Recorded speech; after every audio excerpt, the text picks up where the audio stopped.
We keep hearing cases, we keep hearing people where a lot of parents virtually cry. They have challenges, they don't know how to deal. And at the same time, you speak to the teenagers and they have issues with themselves, with their parents, with their teachers, or with their probably seniors in the school, okay, or in the college, whatever, right? Though huge issues, right? And so now that's where, it becomes very, very concerning because the amount of casualties, amount of people going through this pain, um, and then that all reflects in the adult life as these teenagers today. Yesterday, you and me were teenagers, right? We all grew up. But then the teenage is the foundation years, and if that foundation years is not really taken care of, it could have challenges throughout one's life. And that is why today's topic is of vital importance. Do we understand teenage challenges? Have we really bothered to ask them? Or, in case you've asked, have you asked many times? Have you patiently waited for answers? Or are we very busy telling them what we think we know? Do we understand the teenage challenges? Have we bothered to ask them? This is a reflective question. I want you to think about it because this is very essential that we need to do because you are literally nurturing your teenager, the very foundation years in one's life ahead. And that's why it is very critical, very important that you get your maths correct, you get your equations right in helping your teenager lead a solid, progressive, growth oriented, successful, happy life. Yeah, it's very, very important. So, do we understand the teenage challenges and have we bothered to ask them? Before we go further, I definitely want to bring in one of the great research scientists. This is Dr. Eric Erickson. He said the challenge today, it is not about teenage, but actually it starts right from the birth itself. Yeah.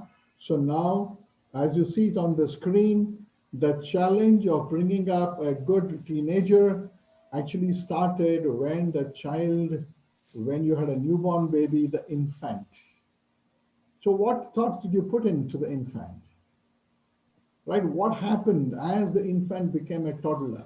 What happened as a toddler became a preschooler? What went right and what went wrong? Right? Because when as a toddler, preschooler, I stopped there because a very important dimension for us to realize is the father of psychoanalysis, Dr. Sigmund Freud says, by age 4, you are 80% of an adult. By age 6, you are 90% of an adult. So that is why I stopped there to pause. So that means 80% of your mind is already shaped when you're only 4, 5, 6 years old. Then you graduate onto a grade schooler. Then, of course, you are in the teenage, right? We will discuss this. Of course, the life continues from teenage to young adults to the middle-aged adults and the older adult. Today, as a teenager yourself, you have an opportunity to do the course correction and change it for your own good. If you miss the boat, life is going to be tough. As a parent, as a teacher, if you can support the teenagers to do the course correction in yourself, the way you nurture them, or the way you teach them, or the way you want them to come up or relook at life itself, this is your last opportunity. Because after that, once the teenage, the vital, the key age of one's life uh, is done properly, then you need have to worry. Much of it is taken care. But if not done properly, then there are going to be issues as an young adult, as a middle-aged adult, as well as an older adult. That's why it is very, very important for us to look at this dimension. So I want you to focus on this. increases in complexity. You notice when we said an infant, we are talking about uh, trust versus mistrust, the basic virtue of hope. And what age that trust and mistrust comes in a child? When the baby is only 0 to 1.5 years old, 0 to 18 months. If the proper inputs are there, the child can be nurtured and the growth will be normal, healthier, prosperous, growing. Yeah. But then the next phase is autonomy versus shame. Look at the age, 1.5 to 3 years old. So the child has to, not trust versus mistrust. If a child doesn't trust the environment, if the child doesn't get the feed, doesn't get the affection, doesn't get the due warmth, the care, so then the child is likely to mistrust the surroundings. The surroundings can be anybody who's taking care of the child. It could be the maid, it could be the caregiver, it could be the hostel warden, it could be the orphanage, it could be the parent himself or herself. Yeah, autonomy was a shame. If the toilet training is not given properly, if the dining etiquette is not taught properly, so now there is going to be autonomy versus shame. Age is only between 1.5 to 3. Initiative versus guilt as a preschooler. So do we really recognize and appreciate the initiatives taken by this child who is growing up 3 to 5 years old? Otherwise, the child will have feelings of guilt throughout one's life. That's why a lot of old people carry guilt. What all started when they are 3 to 5 years old. Trust. Why people don't trust their surroundings, their environment, or their people, or anybody for that matter. Why is doubt a big problem in the society? Because somewhere the wiring went wrong in the very, very infant phase, 0 to 1.5. And then we come to industry versus inferiority, identity versus role confusion. Inferiority complex has already set in when the child is only 5 to 12 years. And now we are talking about teenager wants to identify himself or herself as I am so and so. I am capable of this. And if this identity is not positive, there's going to be role confusion. I don't know what I am going to do. And that's an issue, that's a challenge that a child is going to.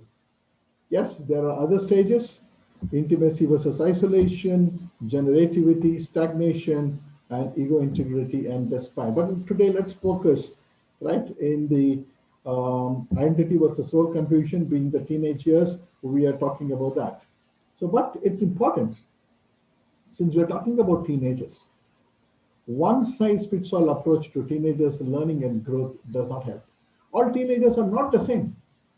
Because they are not the same, your own 2 children, 3 children can be very, very different.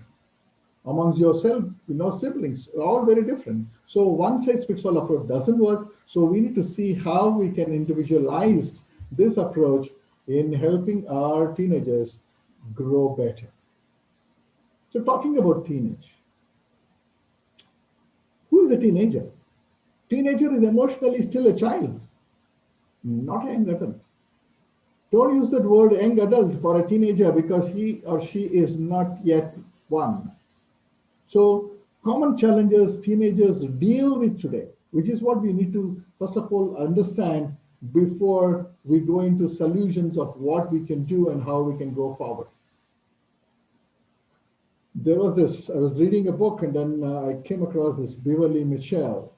He says, I think the hardest part about being a teenager, he says, I think the hardest part about being a teenager is dealing with other teenagers, the criticism and the ridicule, the gossip and the rumors.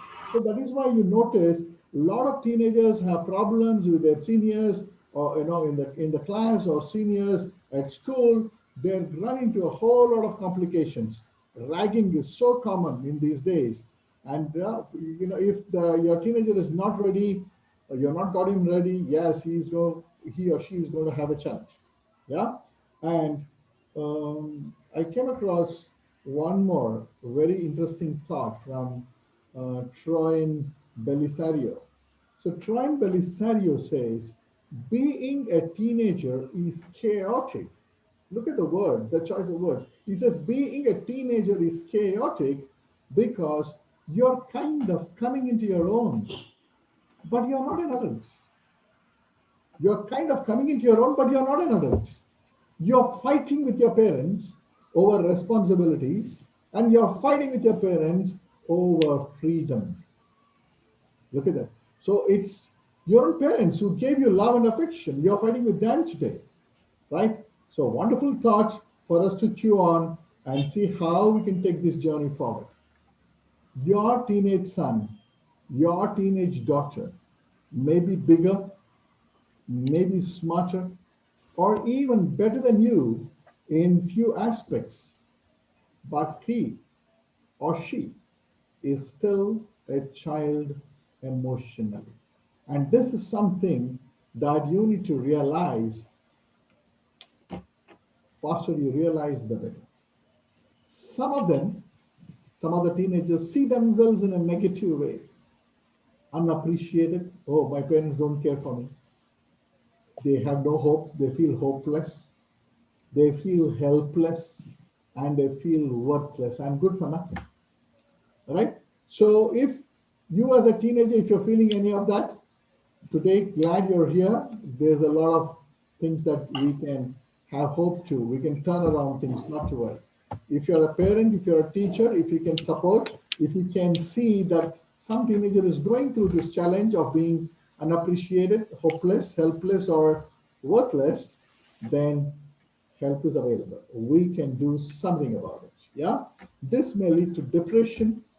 This may lead to revolt against authority. So that is why you see challenges in bringing up a teenager. Teenagers values privacy at this age. So as long as below the age of 12, they are coming with you wherever you go, whether you're going for a function, you're going for shopping, you're going anywhere, they have no problem. They come to you. They come with you. But today, once the teenager, right, the puberty is achieved, the hormonal changes have taken place.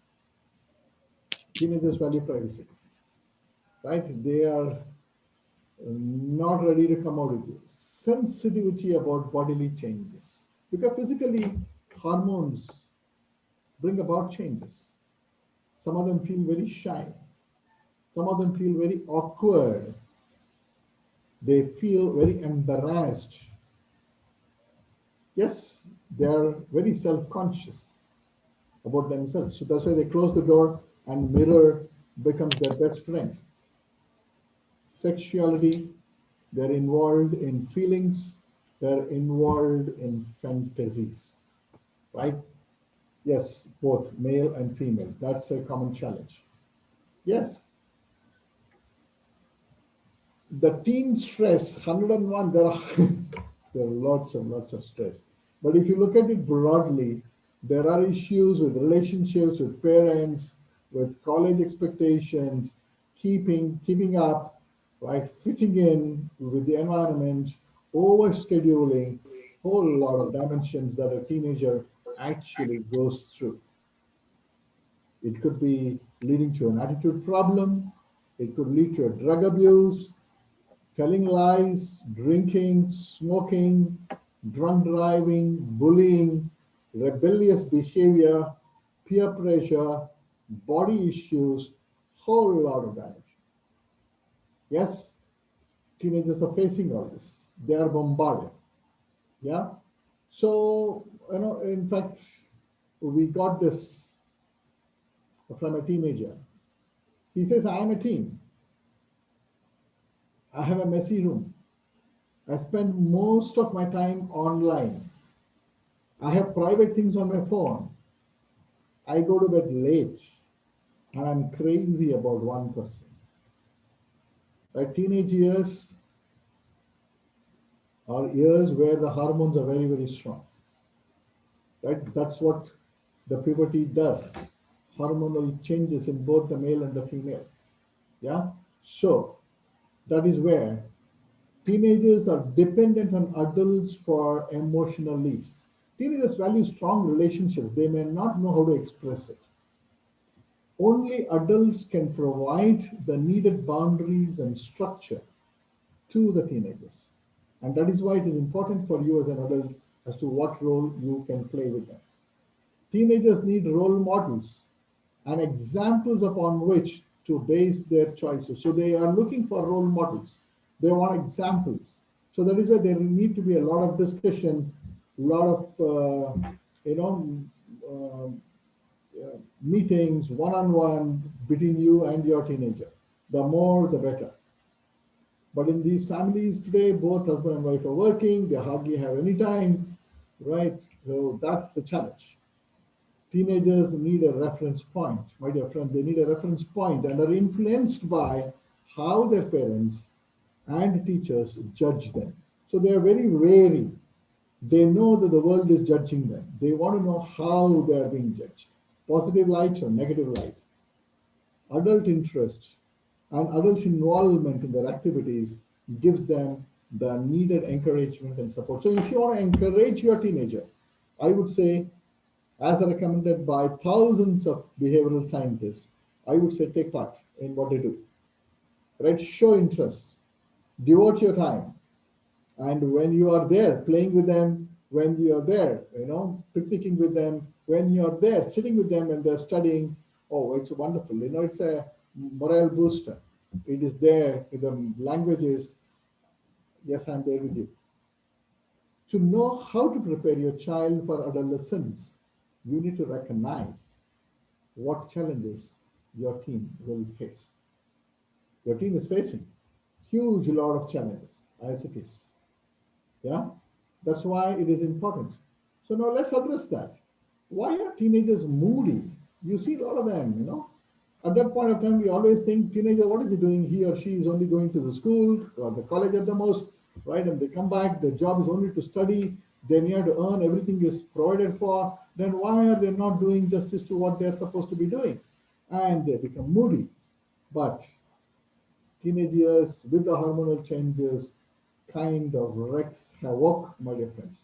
It's a direct result of hormonal variation, a phase of transition from childhood to adulthood brings about uncertainty in one's life. Am I mature or am I immature? Am I growing up or am I childlike? Though these doubts, because many a time the adult messages are, you're still a small child, you don't know. And sometimes we say, you're a big boy, you're a big girl, come on, you should know this already. So there are very contradictory messaging, so they really don't know whether they're the grown up or they are childlike. Breaking away is yet another challenge and a need to create an emotional distance from adults as part of growing up. It is a short-term strategy. So they would like to disassociate. They would like to break up. They would like to avoid the adult interference. It is just a short-term challenge that the teenagers show. So if some of you are facing it, don't get distraught, don't get upset. It is just a passing phase. The conflicting emotions. Yes, you see this very, very often. They're very anxious about the future. They don't know what's going to happen. What should I study? Why am I like this? There is frustration with limitations imposed by adults. As adults, both at home as well as in school, adults tell them, the parents and the teachers and the caregivers tell them, do this, don't do this, do this, don't do this, do this, don't do this. So there is an element of frustration at the kind of limitations imposed. And definitely uncertainty about when adulthood will be reached or has been reached. A loss of childhood certainties. So they are, as a child, you're carefree, right? Because everything else is provided for. But today, as a teenager, it's not like that. The certainties are not there. There's a lot of uncertainties. And at the same time, while they are going through this loss of childhood certainties, there are hopes for success and there are hopes for achievement. But I want you to look at this. a teenage brain. Because of the hormonal changes ruling roost, hundreds of scientists, starting from the father of psychoanalysis, Sigmund Freud, have said that this love lobe, what you see, is the primary. Look at that. Then there is the judgment mind. Then there is the ego of the teenager, right? Then you have the rebellion center. Then you have the self-image. Okay, it continues. The list is endless. Whole lot of things is occupied in the teenager's mind. So now that's why, do teenagers want to be different? The process of growing up involves for a teenager sorting out who you are. Who am I? Who am I? I'm told I'm like this, but then I feel differently, right? So then what is it? How do I sort things out? So to answer this, a teenager needs to feel different from his or her parents. So if your teenager is protesting and he wants to go a different path, don't get upset. Don't get worried. The child today, your teenager, just wants to be different. He is in search of, or she is in search of a self-identity. And that is why they do what they do. Yeah, a teenager can only feel real, an individual, someone who actually exists, if he or she can be sure of being distinct. So that is why it is important as to how you and me can make our teenager feel special, can make our teenager feel wanted, can be, hey, the moment they feel wanted, that they are gifted, they are talented, they are special, irrespective of their success or failures in examinations. It's very important, right? Examination is not the end of the world, even if they fail all subjects. Don't worry, right? Some of the best performers in the world did not even complete 10th standard. You have Bill Gates to start with. You have Dhirubhai Ambani to talk about, right? They're all 10th standard students, but then went on to become billionaires. They established industries on which they themselves have very little knowledge. They're so successful. So academic, we will come to that. I'll show you the science, then you'll appreciate what I'm saying, right? Everything that we're talking today in this webinar is backed up by science, so don't worry about it. It's an urge of the teenagers. It's an urge of the teenagers to be wanting to be themselves and not someone their elders wanted them to be. Please understand that message. They want to be themselves. They want to show that I am capable. I want to prove to you that I am capable. Can we give them opportunities? Can we understand them a little? Can we be with them? Very important, my dear parents. I know you have a lot of concerns. I know you care for them a lot. You love them a lot. But messaging, your facial expressions, even if you don't say a word, your body language can communicate a lot.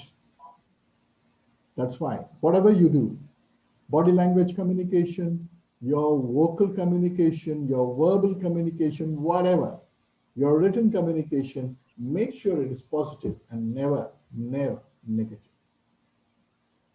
And need to know, a teenager need to know what they can do, what activities are not allowed. This applies to drinking, smoking, staying out late, and as well as sexual behavior. Teenagers need to know what the rules are.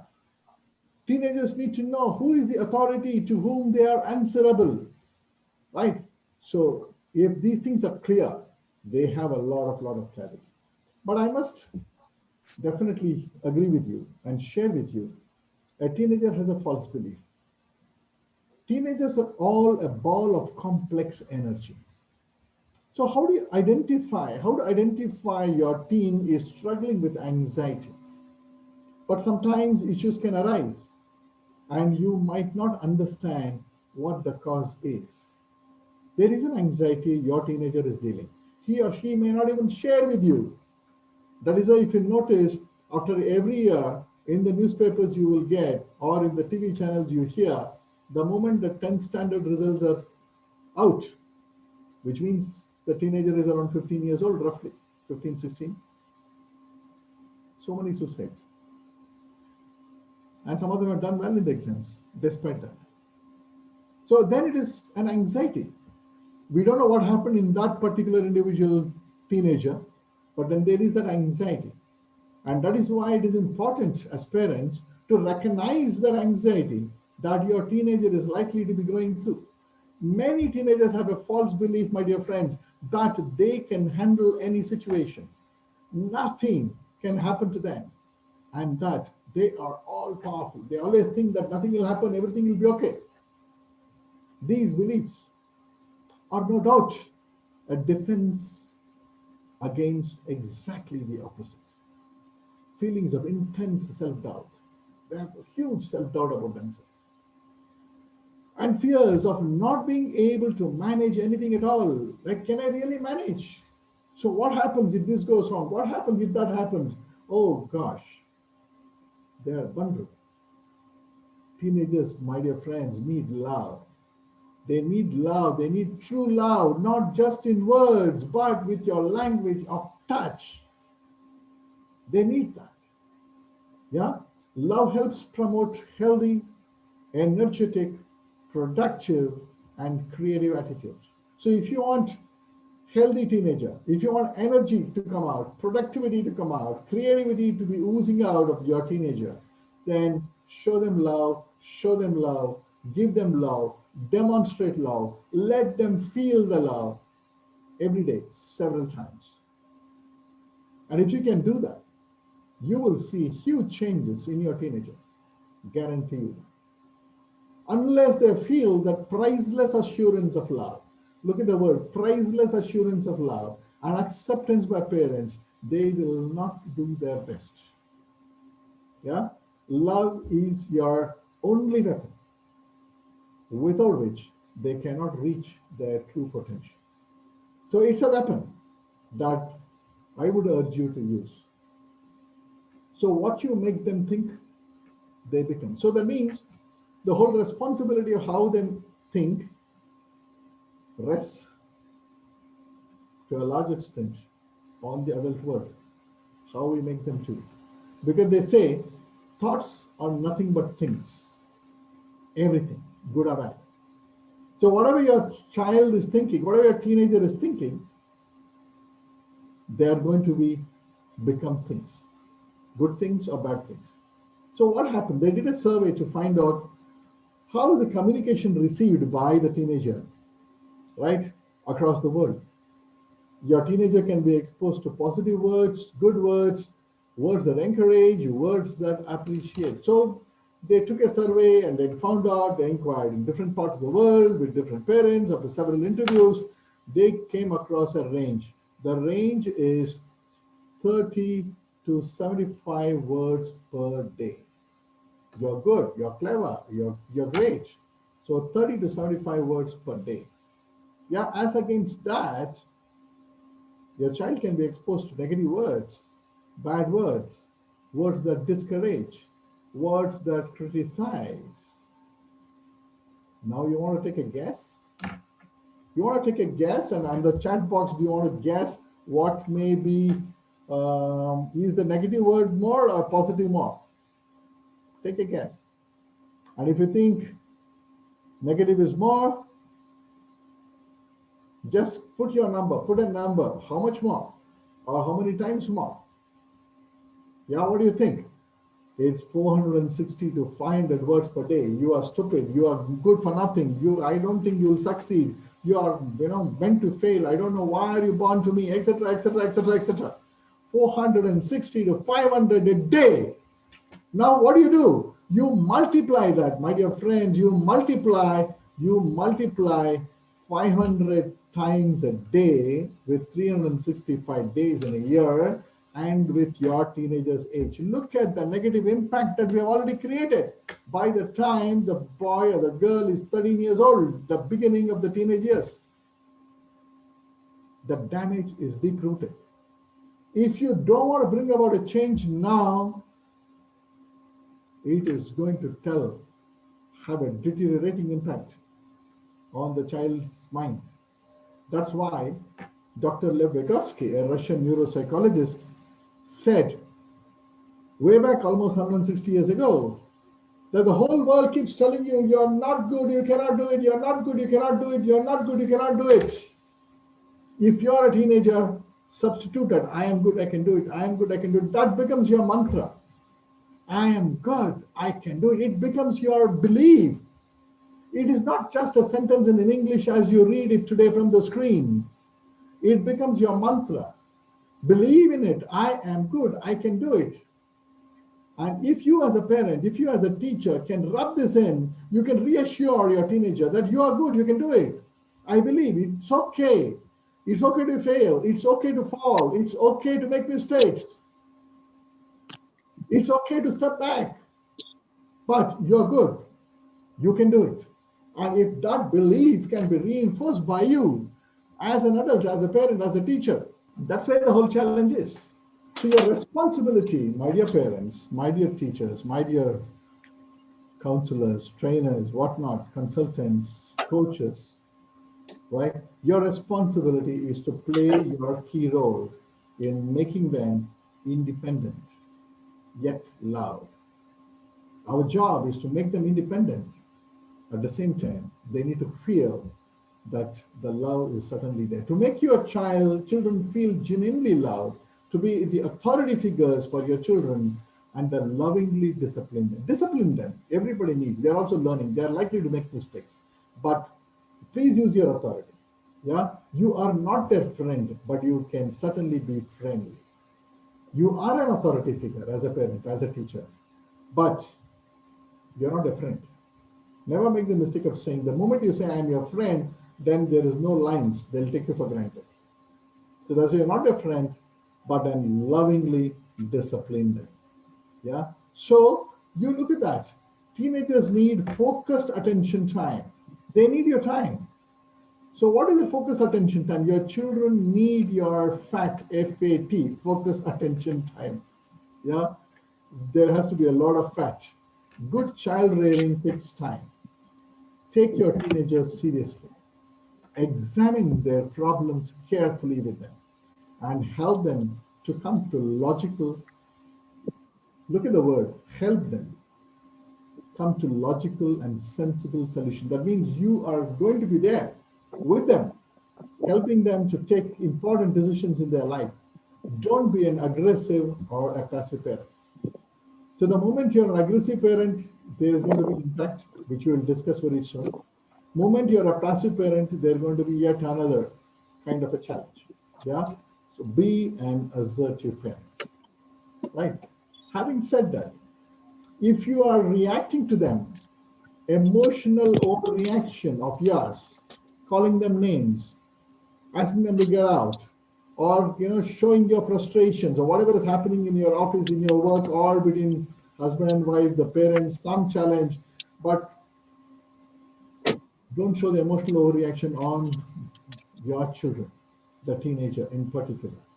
Yeah, excessive and uncontrolled anger will make it difficult for your teenager to come to you because they fear you. When their emotional tank needs refilling, my emotional tank needs filling, but then I cannot go to my parent because my parent has blocked me because of his abusive language, anger, frustrations that he keeps hurling at me. I'm emotionally wounded, so I cannot go back to my parent. So what do? They go and talk to the wrong people in the society, probably the antisocial elements, probably the people whom you never wanted or never thought that your child will get in touch with. If you want to avoid that, if you want a child to come back to you, so then no emotional overreaction. They begin to respect you less, a natural response to anyone who lacks self-control. So we need to control our anger. We need to control our words. We cannot say our body language, facial expressions. Yeah, important. You cannot demand respect. You have to earn it. Maybe from your own son and daughter, or probably from amongst you, between the two of you as a spouse. You cannot demand it. Respect is always earned.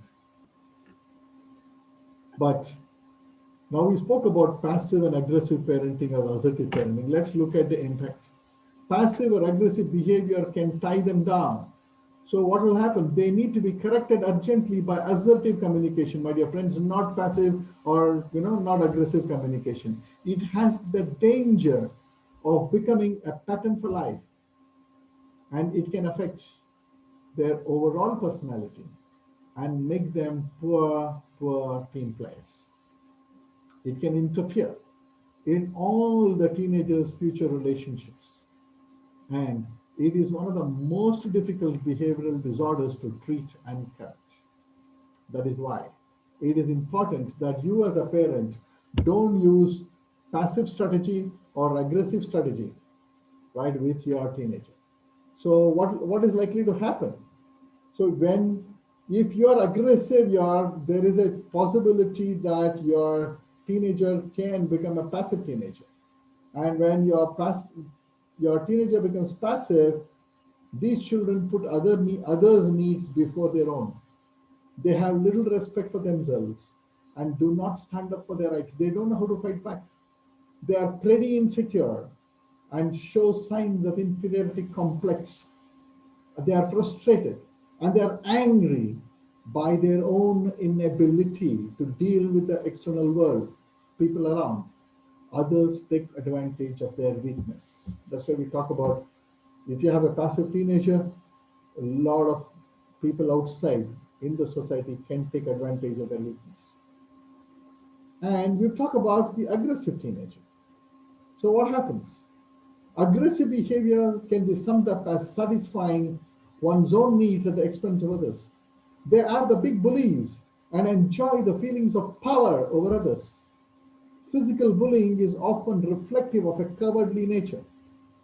Aggressive behavior, dear friends, is often the result of feeling of inadequacy and a lack of self-worth, very similar to passive children. Overly critical of others as they reassure oneself that they are the best. So you notice when you as a parent show an aggressive behavior, the child has two choices. One extreme is he or she goes into a shell and becomes passive teenager. The other extreme is they revolt and they rebel and they become aggressive. Both have the same problem, insecurity and inferiority complex. So that is why you talk about how do we bring up teenagers who are well balanced, assertive teenagers. They approach new tasks with a positive frame of mind. They are enthusiastic in their approach. They are honest in dealing with others. They are energetic and direct that energy into reaching their goals. They have a good communication skills with others. They are willing to take risks, but at the same time, they know their own limitations. They understand that other people also have needs and feelings just as they do. Right? It's wonderful. Assertiveness. But it's important to recognize that assertive teenagers make others feel good because they're very mature. It's a treat to watch these. They sense that their success is a shared success. They know where they stand. They can reciprocate feelings of respect. They can direct their energies into constructive areas, not destructive areas. They feel they can trust you. They feel they can respond to your positive influence by helping you. They will find the enthusiasm spreading to others. So, yes, I know as a parent, you want your teenager to be assertive. If you want your teenager to be an assertive teenager, I will suggest, or the behavioral scientists suggest, that you, in your communication, be it verbal communication, or body language communication, or facial communication, or written communication, make sure that your messaging is assertive, not aggressive, not passive. And when you do that, it's like a mirror. They reflect back. What goes around comes around. Yeah.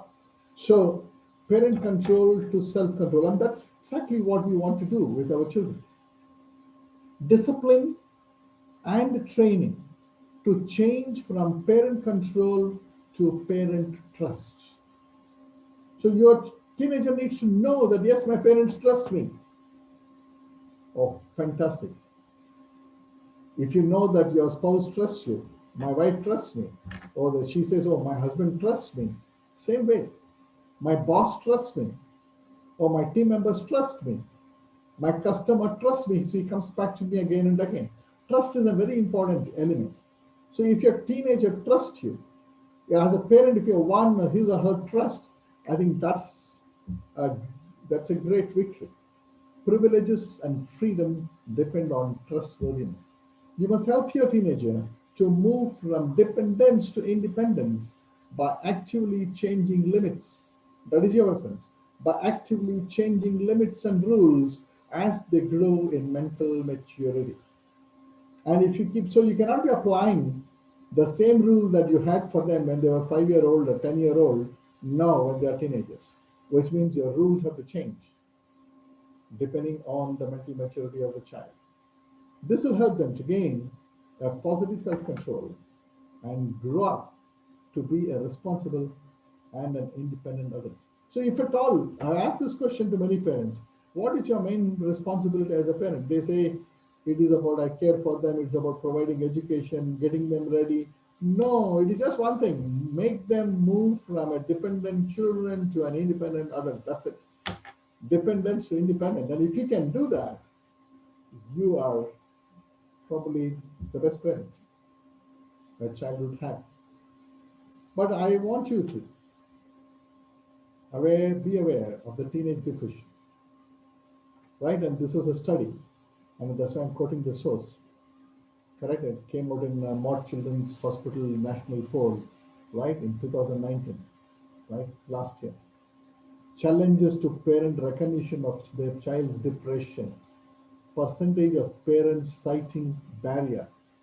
Hard to tell normal ups and downs from depression. 40% of the parents feel that. Youth is good at hiding feelings. 30% have said that. We don't talk about feelings much. 14% of the parents said that.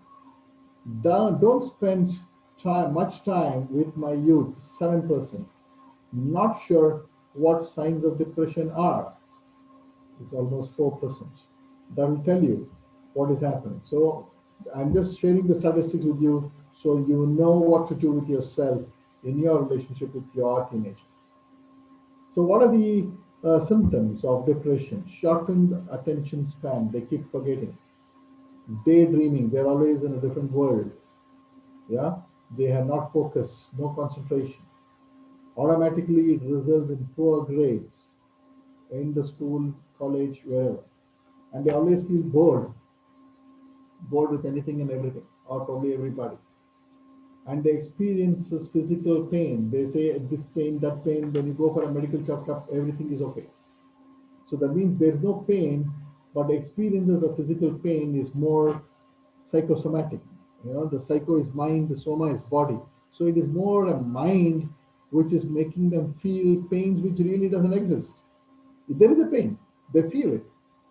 But that will tell you the sign of depression. Withdrawal. They want to avoid everybody. They don't want to go out. They want to go to the school, right? They don't want to take part. They will avoid, yeah, any social activity. They are extremely insecure. They have a lot of fear inside, and they have suffered from inferiority complex. They think they always compare themselves to somebody else, and they think that they are not okay. Something is not fine with them. Now let's focus. Now that we have covered a whole lot of behaviors and teenager dimensions, let's look at, because now we need to look at the mental confusion, we need to look at the career, we need to look at the choices. Yeah. So teenager and intellectual development, when you look at it, our job as an adult is to help them to learn to think by first understanding them and then by asking them encouraging questions to answer. So as a parent, you're not here to advise. As a parent, you're not here to tell them everything. You need not have to worry. Even if you don't know, don't worry. Your job as a parent is to engage in a conversation. And the best way to engage in a conversation is to ask questions. Simple question. Don't expect a right or wrong answer. The questions are not meant for right or wrong answer. Questions are meant to discussion. Questions are meant for your teenager to reflect. Questions are meant for your teenager to introspect, right? So let them come back with an answer. Think about it. You tell me later, right? Maybe in the evening when I'm back from work, we'll discuss again. So give him or her the time, probably 1 day, 2 day, 1 week, depending on what it is, right? And in order to help them grow in self respect, they need approval of their ability to think. And then you need to keep saying, hey, yes, you're right on. You're thinking in the right direction. I'm sure you're intelligent. Why don't you think about, have you thought about this angle? You can give some hints. You can give them ideas, but you don't give them the input. It is for them to think. If you can, that is exactly what is parenting about. When I said move from a dependence to independence, that's precisely what you're doing with your teenager. Being a role model and teach them by setting a good example yourself. That means that is why whenever you're discussing anything with your child, be positive, show them hope. Don't show your fears and insecurities in front of your child. And as parents, don't fight in front of your children because then you're not being a role model. Because behavior is caught. Dear friends, behavior is caught. Because behavior is caught, they are likely to emulate your example. If my father is shouting, my mother is shouting, they think that is the way to be. They will also shout. That is why it is important what you talk, how you talk, what you do, because your child is watching you. Your infant is watching you. Everything you do. Be consistent in your own behavior. So don't show erratic behavior. Morning you're in a good mood, evening you're in a lousy mood because you had some tiff in the office. No. When you're home with your teenager, you need to show they know what to expect. But I want to bring you to a very important aspect. Based on tremendous amount of behavioral research by some eminent psychologists,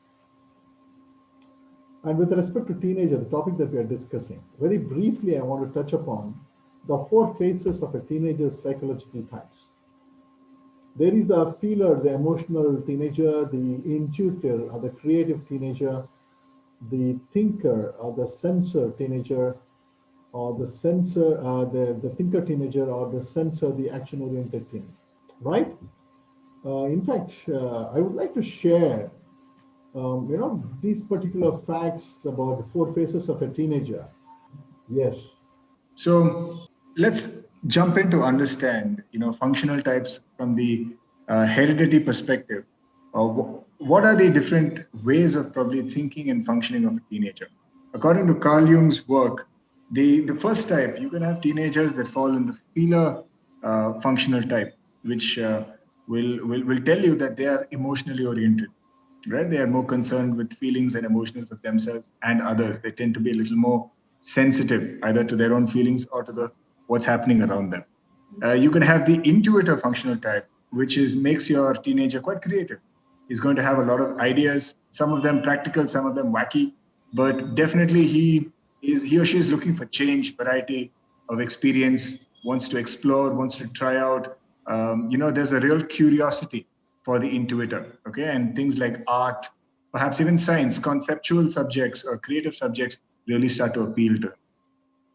The thinker functional type would suggest that your teenager is likely to be logical, likely to be structured and process oriented, will appreciate a step by step way of doing things, is able to connect dots faster, that is, make connection between different events, right? Is likely to follow through on, in a step by step manner, and also the rules and regulations they're able to appreciate a lot more. They prefer that, a structured way of working. The sensor type of the sensor functional type would allow your teenager to be more action oriented. They can be quite movement oriented, want to get into the thick of things, always want to roll up their sleeves and get into action. Don't prefer sitting down. In fact, school would have been quite difficult. They had to sit down on their chairs all the time. They are the type of people who want to go out and get things done. Results matter, competitions matter. They can get slightly aggressive, and it's that competitive spirit is quite high in the sense of functional type. Correct? So ultimately, what we want to take back from this is that every type has got strengths, right? Born with strengths and powers, which makes them quite different. And the idea is to use their teenagers' strengths to progress, right? And ensuring that they don't fall on their weaknesses and not get and don't succumb to their weaknesses. Okay, this is the truth with all of us. But the thing is that no one explains this to the teenager, or they're not able to see it, or many times their strengths are suppressed because it's viewed as unruly or misunderstood to be undesirable, right? For example, every personality type, if you look at the feeler characteristics, the feeler characteristics can be viewed effectively and ineffectively. In fact, it can manifest effectively and ineffectively. So if you were to go to the ineffective sides, what you would see with a feeler teenager are the following characteristics. Impulsive, they could be seen as manipulative, over personalizing, sentimental, postponing, not feeling like doing something, tend to carry guilt, tends to stir up conflict, and very subjective, which means today I want to do something, tomorrow I don't want to do something. So could be very temperamental, could be very impulsive, not very going by the mood, very mood driven. And they can't help it. This is who they are, right? But on the other hand, you can have effective characteristics of feeler teenagers, which make them spontaneous, persuasive. They're good in understanding the emotions and therefore getting things done through people. Likely to be empathetic, tend to grasp traditional values, likely to be more loyal to the way things are done. Perhaps that sentimentality makes them sort of go in the according to the family traditions. Are likely to be probing, introspective, able to draw out the feelings of others, and are loyal, quite loyal to family, quite loyal to relationships. Feelers, once they form a strong bond with someone, it's very difficult for them to break that bond. And if you try to force a break, that's when you're going to meet with a lot of resistance, especially young feelers who are not able to understand where this is coming from, right? So this connection to things, to people, to situations is quite strong. This is something that we should be aware of. When you look at the intuitor functional type or intuitor teenager, ineffectively, they could be seen as unrealistic, not very practical, far out, fantasy bound, scattered, all over the place, not organized. Sometimes they use their creativity for not so good reasons, because they're still exploring perhaps. So to get their own way, they use their cleverness. Can be out of touch, can be dogmatic, can be impractical, right? Basically, creativity which is not being filtered by practicality can be seen as quite a waste, But effectively, from the effective characteristics, intuitive teenagers are original, creative, and imaginative thinkers, right? This is their strength. Whatever you might say, if it is honed well, this is an absolute strength to have. Broad gauge, likely to enjoy reading on a variety of topics, different topics, not just their school books, And this gives them a lot of leverage when it comes to things like debate or speaking. They're able to connect it. Tend to develop charisma, likely to be idealistic, belief in a certain idea, intellectually tenacious and ideological. Intuitors are likely to do well in certain subjects in school, especially concept-driven subjects like maybe physics or sciences, where there is where the grasp of concept is very important. Okay, and they can grasp it very fast, so it's perceived as intelligence sometimes. Okay, so that's the intuitor style.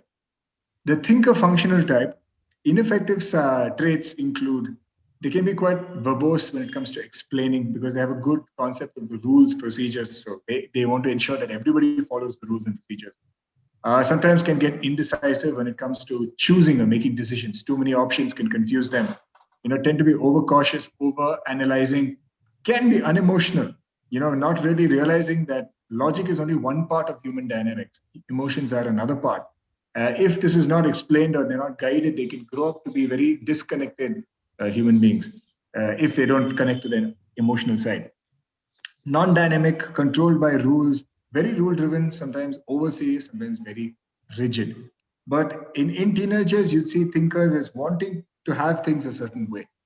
That order comes very naturally to them and they really respect it. So as a parent, you perhaps did not have too much trouble with your thinker child, at least in terms of discipline and keeping things in order. Effective communicators, deliberative, prudent, weighs alternatives, stabilizing, objective, rational, and analytical. A certain kind of maturity. You may interpret this as maturity. You may interpret this as how he seems so grown up, in the way he handles his business. But this is a characteristic. This is how we label. Okay. The sensor teenager is very here and the now, action oriented, right? Not really thinking of the long term, lives for the present, does not see long range, status seeking, self involved, acts first and then thinks, tends to get into a lot of situations without really thinking about it. Yeah, lacks trust in others, may want to do everything on his own, wants to get involved, does not like to sit in one place, may find sitting down in one place quite boring. In their speech they could come across as dominating. They could be perceived by people to be arrogant because they don't have the time to be lectured to. A sensor is about the action, is about the results, and if they see themselves getting the results, then the sensors feel they're good enough. And that's something that, again, this requires a lot of understanding from both the parent side as well as the teenager side, because this can be seen as insolence, disobedience, insubordination, whatever it is. But the fact that senses can be quite restless when it comes to just sitting down, you can't do that. But effective sides of the sensor teenager, they are likely to be pragmatic, assertive people, directional, result oriented, objective, competitive, and confident. They don't really allow failures to bog them down. Their philosophy is pick up and move on, right? But too much of a focus on why you failed, think about it, this is nothing, making them go back into that rut of thinking again and again about failures is not healthy. You're going to have a rebellious sense of, or he's going to get confused because he or she does not know, why do I feel like I can bounce this off, wipe this off my shoulder and move ahead. Okay. So in a nutshell, this is what you get. Ultimately, what we're trying to do with this crash course is to help parents, counselors, dealing with teenagers to, one, understand where they're coming from, because teenagers don't understand themselves very well.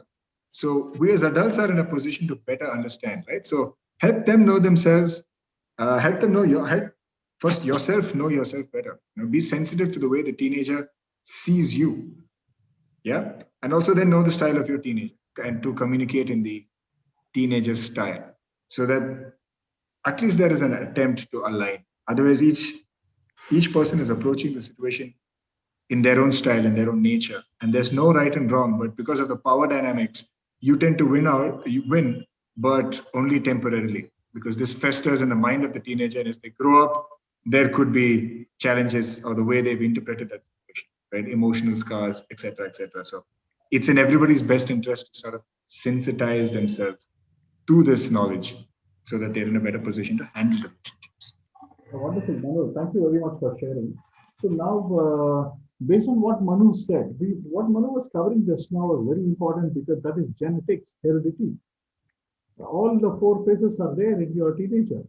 So, but some of them can be dominant. So you need to know how you're going to. So how are you going to deal with that? And what is the dominant personality type of your teenager? Behaviors, attitudes, and thinking. It all starts within your own mind.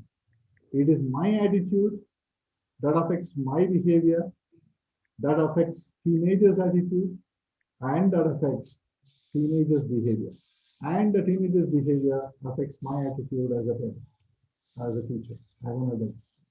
So now that is where it all starts within your own mind.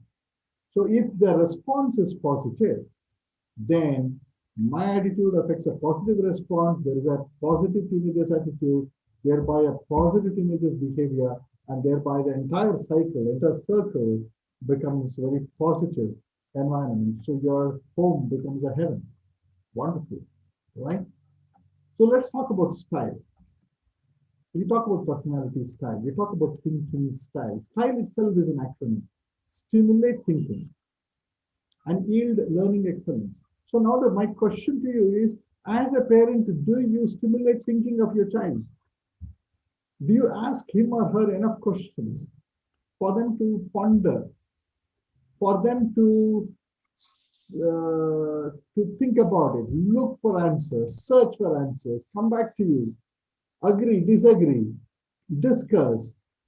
If the stimulation of thinking is not there, the only way you can do it is through questions.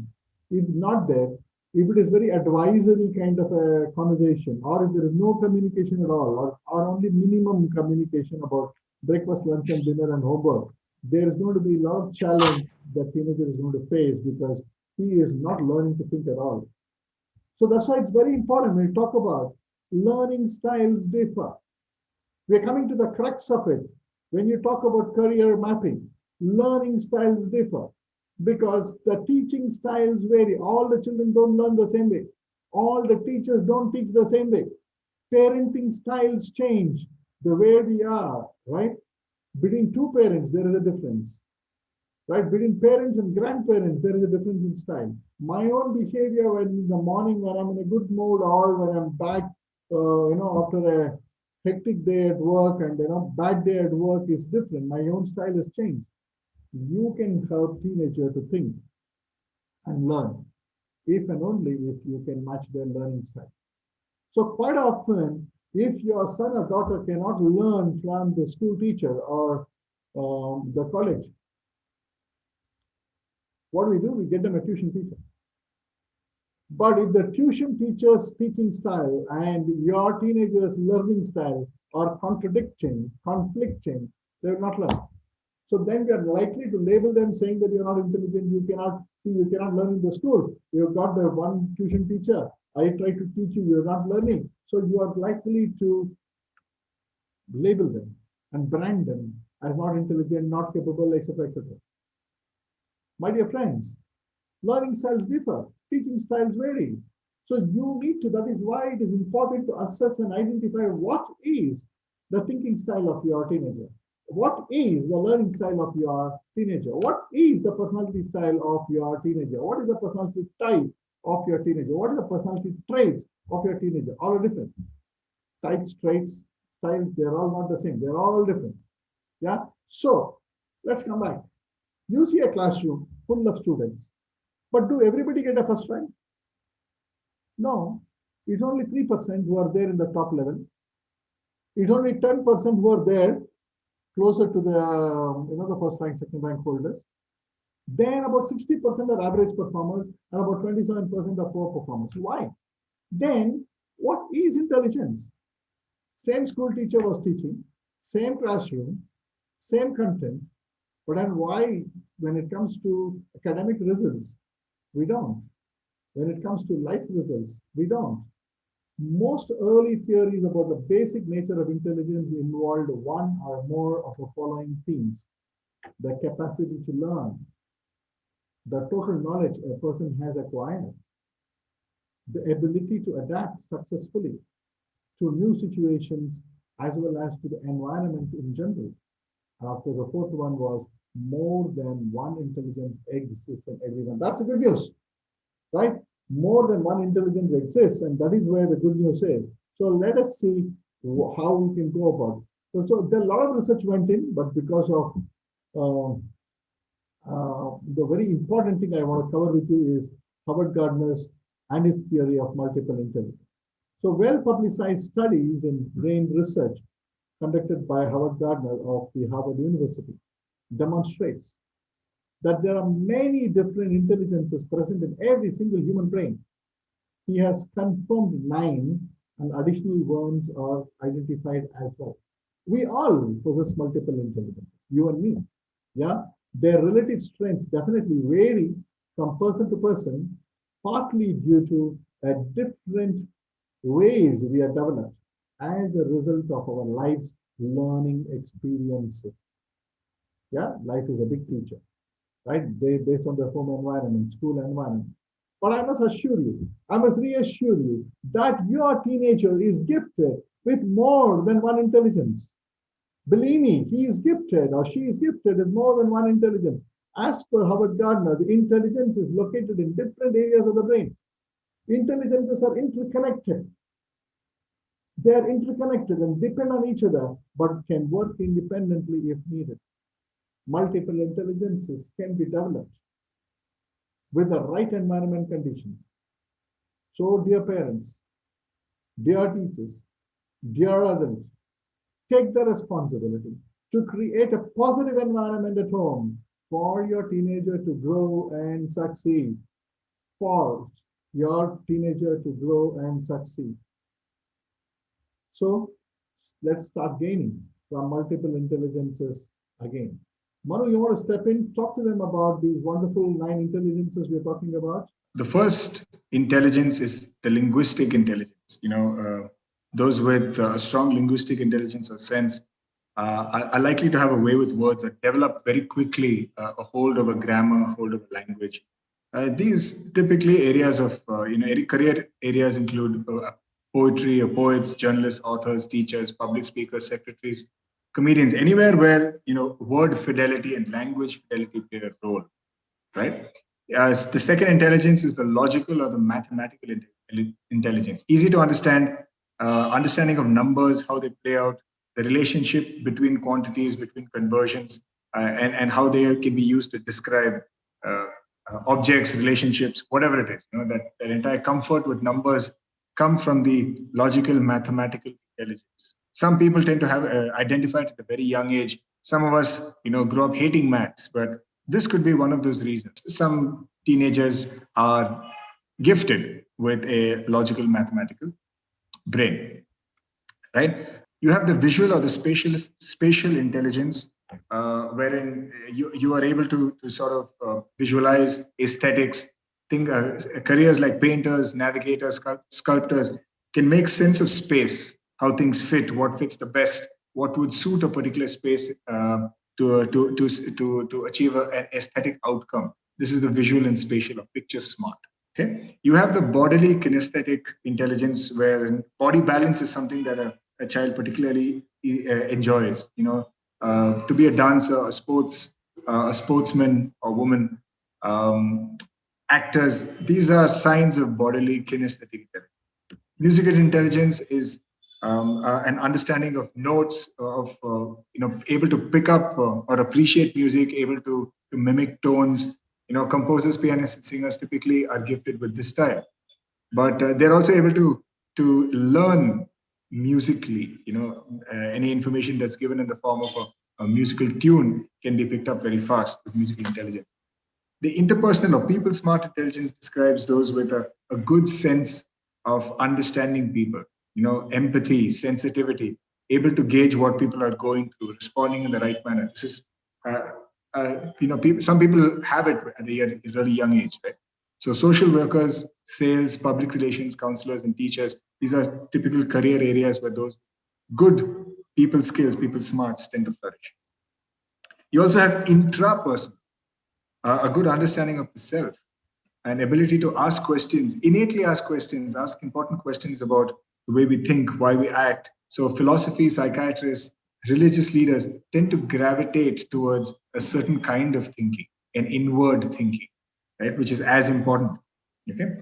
We also have the naturalist intelligence or nature smart, the ability to appreciate what is happening in the world around us. Either in botany, physics, chemistry, whatever it is. Our connection with the world around us is sort of grasped faster with the naturalist intelligence. There could be a metaphysical intelligence, an a curiosity for the spiritual.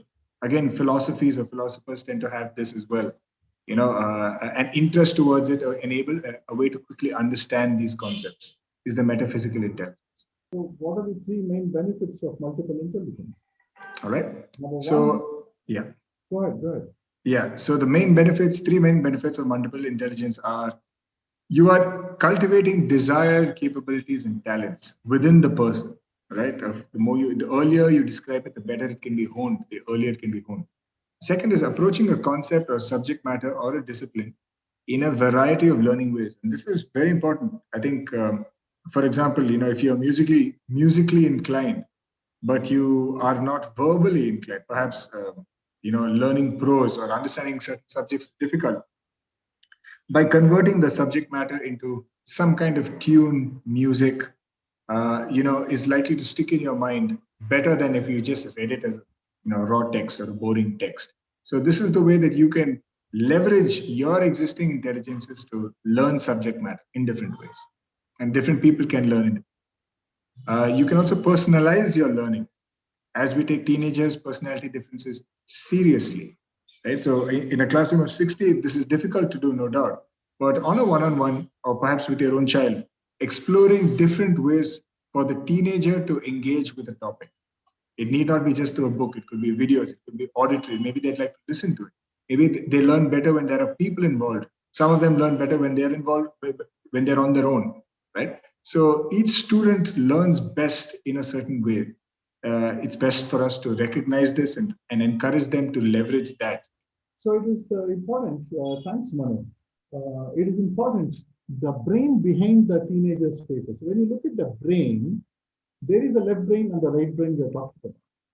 Correct? So now we spoke about multiple intelligence. Is basically both the first two intelligences that Manu was sharing, the language smart and logical smartness, right? And mathematical intelligence is left brain oriented. So basically talk about words and logic, number, sequence, linear process. There's a lot of analysis, facts and figures, objective planning. So that means our academic world measures only the left brain. So if you're good in language, if you're good in logical mathematical intelligence, then you get good marks. But imagine your teenager is strong on the right brain. Right? What happens? Right brain is music and color. There is rhythm, there is imagination, there is dimension, there is synthesis, there is visual spatial, there is subjective images. So a lot of brain drainers don't fit into the academic world. They struggle because only out of the 9 intelligences Howard Gardner spoke, our academic world, schools, colleges today recognize and give marks only based on 2 intelligences. Only based on 2 intelligences. That is why it is important for us to recognize what our teenagers are going through.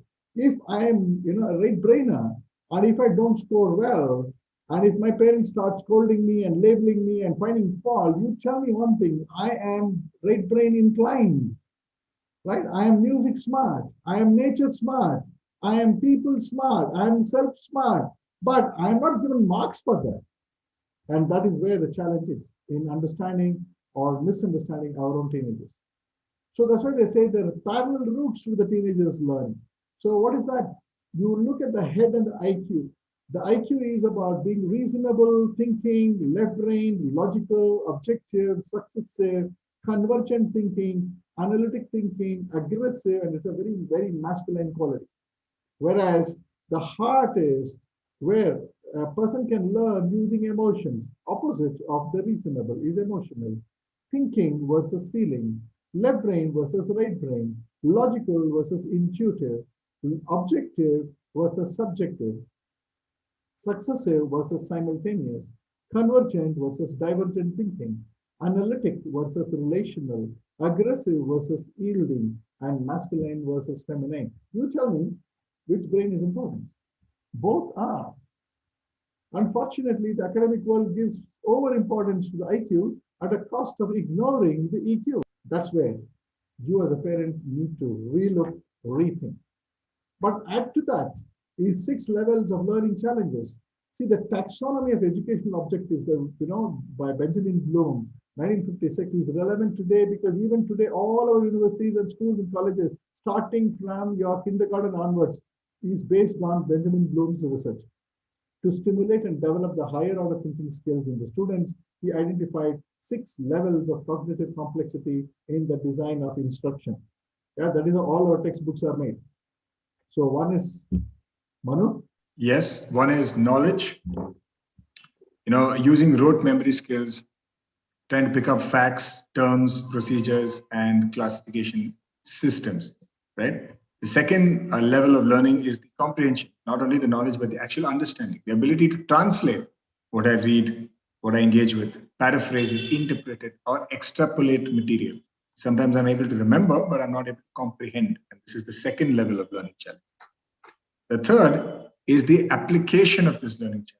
I know the information, but how do I apply it to the world around me? I'm able to talk about it very confidently, but when it comes to application, the capacity to transfer knowledge from one setting to another, I have a challenge there. All right. The fourth is analysis, the ability to discover and differentiate the component parts of a larger whole. How do I break down a situation into its root components to understand, to get to the depths a little better? So analytical thinking. The fifth one is synthesis. Weave these discrete components into a coherent whole. How do I make sense of chaos? That to synthesize available information. Yeah. Fifth one is evaluation, the ability to judge and value or use information using a set of standards. So the whole brain learning is a key to intelligence. Understanding the differences in your right and left brain thinking and feeling will be significant key to your learning success and growing intelligence in your teenager. It also helps you understand now as to why many students react differently to certain teachers or trainers, or the way they teach or train in terms of their presentation or the content of what they teach, right? So now that's where the whole dimension is. So as a parent, as an adult, as a teacher, trainer, facilitator, think to learn and learn to think. Seek help and get help to learn and grow intelligence. It's time. Help your teenager to gain the power of a positive push in an otherwise negative push environment. There is competition, there is comparison. Right? They are being compared to their own siblings. They are being compared to the neighbor's child. They are being compared to somebody else who did better. So now there is a negative push. Help your teenager learn the right way, not the wrong way. That is just right for them. Assess and find out the right method that suits your teenager's hidden strengths and capability. Learn to get the best out of your teenager's intelligence the right way by making use of what they are truly good at, not what is good for everybody, what they are good at. Teenagers' relative strength in personality types, learning styles, and multiple intelligence reveals their hidden potential. Right? It's amazing. So our job is to help our children, our teenagers, to step up from average to good to top performance. Right? So that is why it is important to understand our job is to help bridge the gap between potential and performance by evaluating strengths and opportunities and by implementing the vital learning processes most needed for your teenagers' positive growth in ask questions. Because when you ask questions, you help them develop positive attitudes, positive skills, and positive knowledge. Because ASK stands for attitude, skills, and knowledge. Wonderful, isn't it? Reward your teenager with a whole brain intelligence, right? Respect, recognition, happiness, and success comes because they can learn more in less time. They can go beyond your dreams. Your teenagers can stretch. You can help them stretch their abilities. Use more of your potential for worthwhile goals. More control over your life. High level of accomplishment, pride, and a sense of achievement. My dear friends, seek professional help to improve, right? Your careers, your relationships, your self-awareness, your communication, yes, your leadership, or your personal brand. We are here to help you develop your teenagers' behavior, attitude, and thinking in the right away, with the right foundation. At Oscar Murphy, psychometric assessment from PAW, the assessment world, we offer professional certifications, behavioral interventions across both for the organizations, institutions, as well as individuals, change catalysts, performance enhancers, and authors and researchers. Most welcome to collaborate, and let's take this wonderful journey forward.